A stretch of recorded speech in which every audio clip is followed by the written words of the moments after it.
Welcome back to Death Row Cases. I want to take a moment for a thank you. I've been working on this podcast for a few weeks now, and I'm genuinely grateful for everyone who's been listening and supporting it. My first goal was to get a video to 100 views in its first week, and I'm happy to say we hit that.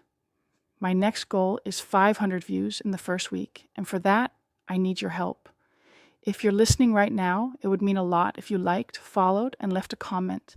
That's genuinely how the algorithm works. The more likes, follows, and comments an episode gets, the more it gets shown to new listeners. It doesn't cost you anything, but it makes a real difference in helping this podcast grow. Thank you again. On August 13th, 3 states executed 3 men within hours of each other. Tennessee first, then Oklahoma less than 30 minutes later, then Alabama that evening.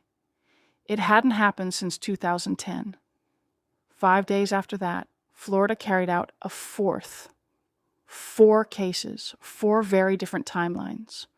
One man had waited on death row since 1986. Another had been sentenced barely 2 years before his execution. We're going through each of them, the crime, how long it took to get here, and what happened in the final hour. Anthony Darrell Hines had been on Tennessee's death row longer than most of this podcast's listeners have been alive. Sentenced in 1986 for the murder of Catherine Jean Jenkins, a 54-year-old motel housekeeper stabbed to death the year before at the Seabourn Motel in Kingston Springs. According to her son, she was stabbed 13 times. By the time the state carried out the sentence, on the morning of August 13th at Riverbend Maximum Security Institution in Nashville, Hines was 66. 2 strokes had left him with limited use of one side of his body, and, his attorney said, real trouble speaking and swallowing. That became the center of his final appeals, not a claim of innocence, but an argument that executing a man in that condition was needlessly cruel. Tennessee's governor reviewed it and declined to step in. There was a second thread to the appeal. 3 months earlier, the state had botched an attempt to execute a different inmate, unable to find a usable vein for the required backup IV line. Hines' lawyers argued the same doctor might be involved again. The Tennessee Supreme Court wasn't convinced it was more than an isolated failure. Inside the chamber, when asked for final words, Hines said, "Not right now, thank you." His spiritual advisor began the Lord's Prayer. A few minutes later, he turned toward the witness room where his son sat. The two had only reconnected 4 days earlier, after not seeing each other since the boy was 3. "Tell my son hello," Hines said. He was declared dead at 10:43 a.m. In Oklahoma, Carlos Cuesta-Rodriguez was 70. He'd spent almost 19 years on death row for shooting his common-law wife, Olympia Fisher, in their Oklahoma City home in 2003. She'd packed a bag that night, planning to leave him. She decided to stay. He shot her once through the eye, waited roughly 8 minutes while she suffered, then shot her again. Her teenage daughter, pregnant at the time, saw part of it happen. At his clemency hearing in July, Cuesta-Rodriguez told the board he didn't want mercy. Speaking Spanish through a translator, he apologized to Fisher's daughters directly. "My time has come, and I want to go peacefully," he said. "I am a broken man." His lawyers pointed to childhood brain damage and PTSD from growing up in Cuba. The board voted 3-1 against clemency regardless. He requested a Cuban sandwich, Rocky Road ice cream, donuts, and a bottle of water for his last meal, within the state's $25 limit. When the time came, he gave no formal statement. Instead, he turned to 2 relatives seated in the witness room and mouthed, "I love you." One of them blew a kiss back. His breathing grew labored in his final minutes, something officials later attributed to sleep apnea rather than the injection itself. He was pronounced dead at 10:13 a.m.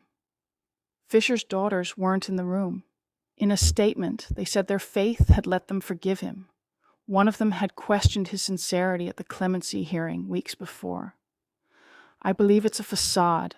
I know him. I lived with him." The third execution that day in Alabama is the hardest to sit with. In 2021, Jeremy Williams raped and murdered 5-year-old Kamari Holland after paying the child's mother for access to her. We won't go further into what happened to her. What matters here is what Williams did next. He pleaded guilty, then asked the courts to move as fast as possible. He waived his appeals, telling the Attorney General's office he wanted the victim's family to have some kind of closure. Sentenced in April 2024, he was dead a little over 2 years later, on August 13th. The first person executed in Alabama in 2026. His last day included a Philly cheesesteak sandwich, a cheese pizza, and vending machine snacks, along with visits from his wife, mother, father, stepmother, and brother. Asked for final words, he said, "I want to thank God for forgiving me for my sins so I can meet him in peace." He smiled, rocked his head from side to side, and appeared to sing quietly to himself before going still. Pronounced dead at 6:16 p.m. Alabama's Attorney General called it one of the state's most atrocious crimes. State law bars a victim's immediate family from witnessing the execution itself, so Kamari's family waited outside.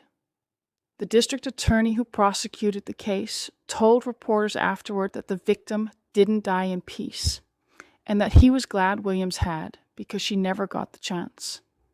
5 days after that triple execution, on August 18th, Florida put 61-year-old William Francis Silvia Jr. to death for the 2006 murder of his estranged wife, Patricia Silvia, in Seminole County. He'd been fired from his job that day, bought a shotgun, and drove to a family cookout at his mother-in-law's house. He killed Patricia and severely wounded her mother, who survived being shot in the face and lost an eye. She was among the witnesses this August. His road to the death chamber wasn't straight. Sentenced in 2009, his death sentence was actually thrown out in 2017 after a U.S. Supreme Court ruling changed how Florida had to reach a death verdict. The state appealed, and Florida Supreme Court reinstated it a year later. Back in 2012, before any of that, Silvia had voluntarily given up his right to appeal and dismissed his own legal team, a decision the state pointed back to when it rejected his final request for a stay this summer. He requested a burger, fries, onion rings, dark chocolate, and root beer. Hours before the execution, his spiritual advisor held a press conference to read Silvia's full final statement aloud, so his words wouldn't be limited to whatever he'd be allowed to say inside the chamber. When the moment came anyway, he kept it short. "I'm sorry all this happened." A priest sat at his feet in prayer as the drugs were administered. Time of death, 6:11 p.m., 17 years after his original sentence. He was the 13th person executed in Florida this year, in a state that put a record 19 people to death in 2025 alone. 40 years for one man, a little over 2 for another.